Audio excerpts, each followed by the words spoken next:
am Dr. Lissy Koshi, and today we shall make an extensive study of the new National Education Policy, the revolutionary NEP 2020. We shall also analyze its pros and cons and of course some apprehensions that come along. Perhaps the NEP 2020 will reach out to every family in India which has either a school-going or a college-going student. So, let us have a comprehensive look at it. A National Education Policy (NEP) is a comprehensive framework to guide the development of education in the country. It is a document that provides a vision for education both at school and higher education level. It is not a rule, law or regulation. It is not notified. The NEP was originally framed in 1968. Then a new NEP was laid in 1986, which was later modified in 1992. And now, in 2020, it has come with some major changes. A panel of experts led by the former ISRO chief, Dr. Krishnaswamy Kasturirangan, had discussed about the issues and changes to be brought about in the Indian educational system, ranging from school to college. These suggestions were compiled and then they were approved by the ministry. Now, let us look at the major takeaways of NEP 2020. The NEP 2020 is a 60-page document which is a concise form refined from a 484-page draft. The HRD ministry is renamed as the Ministry of Education. The GDP investment on education to be raised from 3% to at least 6%. The policy aims at universalization of education from preschool to secondary level with 100% gross enrollment ratio (GER) in school education by 2030. The education sector needs to gear itself towards the demands of the 21st century, the needs of the people and that of the country. The universalization from ECCE to secondary education by 2030, aligning with SDG 4, attaining foundational learning and numeracy skills through national mission by 2025, inclusive and equitable education system by 2030. The new NEP focuses on overhauling the curriculum. The board exams for class 10th and 12th will continue, however, they will be made easier as they will primarily test core capacities, competencies rather than memorization. Board examinations will be testing the core concepts and application of knowledge. Every child will come out of the school adept in at least one skill. Common standards of learning in public and private schools. Now, one of the major highlights of the new educational policy is the 5+3+3+4 design of school education in place of the prevailing 10+2 structure. This design will be corresponding to age groups 3 to 8 foundation stage, 8 to 11 the preparatory stage, 11 to 14 the middle stage and 14 to 18 the secondary stage. Right to education, that is Article 21A, to provide free and compulsory education to all children of the age 6 to 14 is now extended to 3 to 18 years. This brings early childhood education, that is preschool education for children of ages 3 to 5 under the ambit of formal schooling. This will include 12 years of schooling and 3 years of Anganwadi or preschooling. The midday meal program will now be extended. It suggests that the students be provided with nutritious breakfast too. According to the new education policy, from the age of 3, children will be a part of Early Childhood Care and Education, that is ECCE. This will be delivered through standalone Anganwadis or Anganwadis co-located with primary schools, pre-primary schools, standalone preschools. The mother tongue or local or regional language will be the medium of instruction in all schools up to class 5. preferably till class 8 and beyond. The concept is that the local language keeps the students at advantage at understanding concepts. Vocational integration from class 6 onwards. According to the NEP, Sanskrit will be offered at all levels and foreign languages will be offered from the secondary school level. Other classical languages to be offered too. A new idea coming up is that coding will be taught from class 6 onwards. This may be with an aim to make the learners computer savvy by the time they finish schooling. It has focused on a reduction in the syllabus to retain core essentials and has put thrust on experiential learning and critical thinking. Curriculum to integrate 21st century skills, mathematical thinking, and scientific temper. Another major step is that the academic, vocational, and extracurricular activities will be given equal footing. Skill development to be emphasized based on child's aptitudes and interests. The NEP 2020 aims at uplifting the learner to achieve application level of learning. It is proposed to set up a National Assessment Center, PARAK. The full form of PARAK is Performance Assessment, Review and Analysis of Knowledge for Holistic Development. And another great change is we'll be provided with 360-degree report cards. The progress card of all students for school-based assessment will be redesigned. It will be a holistic 360-degree multi-dimensional report card that will reflect in great detail the progress and uniqueness of each learner in the cognitive, affective, and psychomotor domains. The progress card will include self-assessment, peer assessment, and teacher assessment. The NEP has eliminated the rigid separation of streams like science, commerce, or arts. Students will now be able to choose subjects like history and physics at the same time in class 11th and 12th. This suggests a dilution of strict division of subjects. An autonomous body, the National Education Technology Framework (NETF), will be created to provide a platform for the free exchange of ideas on the use of technology to enhance learning, assessment, planning, and administration. Holistic undergraduate programs to be provided. Multidisciplinary approach will be adopted. Interdisciplinary combination of subjects to be provided. It also proposes phasing out of all institutions offering single streams. It says that all universities and colleges must aim to become multidisciplinary by 2040. In order to develop multidisciplinary education and Research University MERU will be established at the level of IITs and IIMs. In order to foster research culture in higher education, the National Research Foundation to be set up as an apex body. Now, about promoting libraries, a national book promotion policy will be formulated and extensive initiatives will be undertaken to ensure the availability, accessibility, quality, and readership of books across geographies, languages, levels, and genres.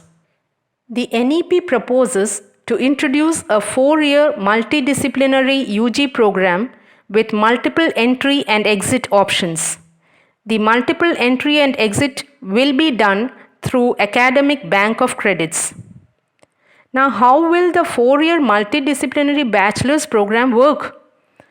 Under this proposed program, students can exit after 1 year with a certificate, after 2 years with a diploma, after 3 years with a bachelor's degree, making them eligible for the master's, and after 4 years completion, the students will be eligible for a research, and MPhil will be discontinued.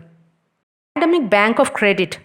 This is to be established for digitally storing academic credits earned from different higher educational institutions so that these can be transferred and counted towards the final degree earned. The academic credit stored in a digital locker will be like a bank credit through which a student will be able to resume education after a break as specified by the Higher Education Commission later. The 4-year bachelor's program is planned to include a certain amount of research work. Then, the student will be getting deeper knowledge in the subject he or she decides to major in. After 4 years, a UG student could enter a research degree program directly depending on how well he or she has performed. Now, this suggests that if a student has any inconvenience in continuing the course, he can opt for a sabbatical for 1 year. And once they rejoin, they can continue from where they had discontinued. Flexible undergraduate and postgraduate courses with multiple entry and exit options are provided. Affiliation of colleges will be phased out in 15 years and a stage-wise mechanism will be established for granting graded autonomy to colleges. By 2030, the minimum degree qualification for teaching will be a 4-year integrated B.Ed degree. As of now, we have many regulators in education like the UGC, NCTE, AICTE, etc. These will now be combined into a single regulatory body, Higher Education Commission of India, the HECI, to be a sole body to administer higher education in India. This will exclude, however, legal and medical education. The NEP has paved the way for foreign universities to set up campuses in India. Internationalization of education will be facilitated through both institutional collaborations as well as student and faculty mobility. A few years from now, we can see world-ranked universities opening campuses in India. Common entrance exam for college admissions. The National Testing Agency, the NTA, which already conducts the All India Engineering Entrance Exams, JEE Main, NEET, UGC NET, etc., will now be conducting entrance exams for admissions to universities across the country. As per NEP 2020, the entrance exam to be conducted by the NTA for admission to universities and colleges will be optional. Now, let us take a quick look into the positives in NEP 2020. Right to education is now changed from 6 to 14 to 3 to 18 years. More fund is allotted for early childhood care and education. Special program is to be designed to increase literacy in children. There will be bagless days for children wherein they will have training in vocational skills. Now, the report cards will carry self-evaluation of the students on one's own performance.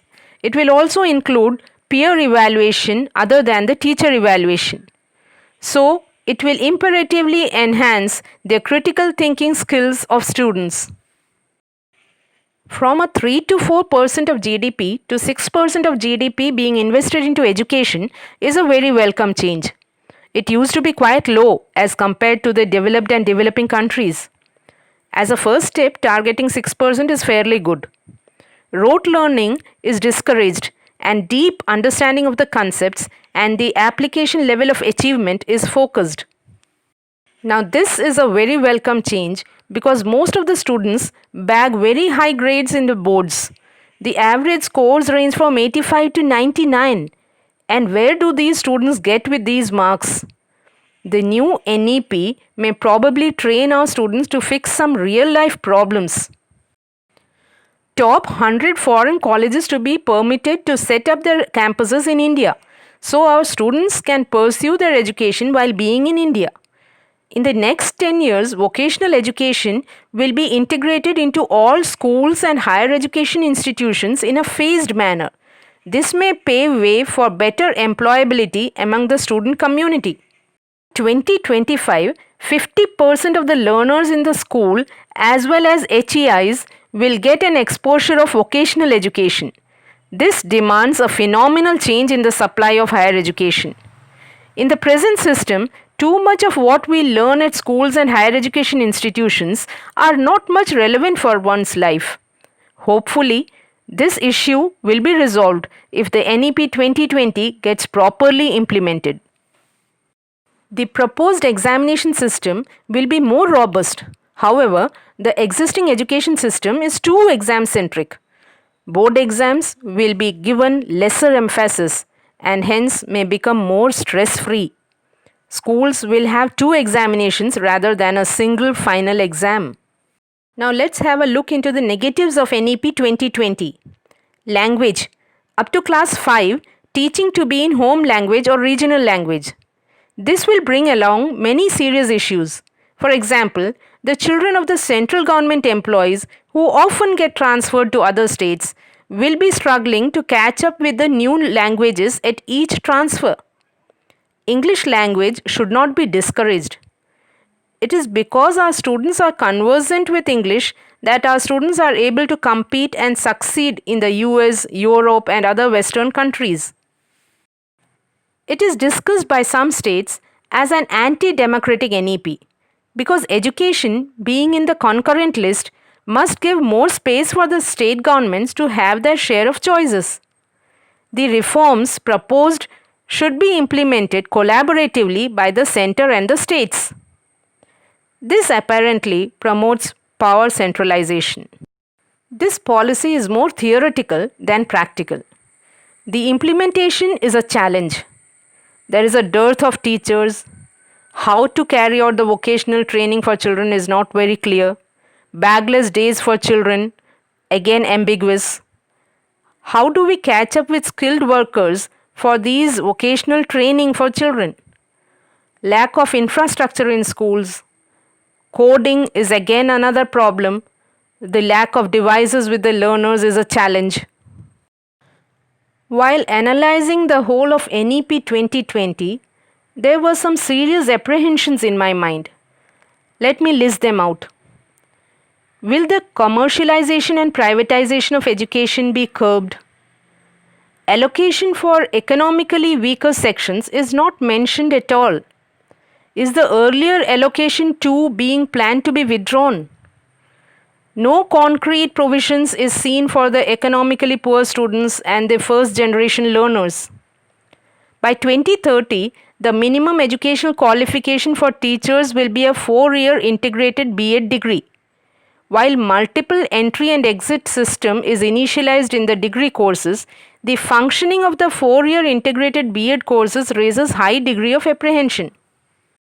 As the RTE is extended, will the specifications and conditions of infrastructure facilities set in 2009 be diluted?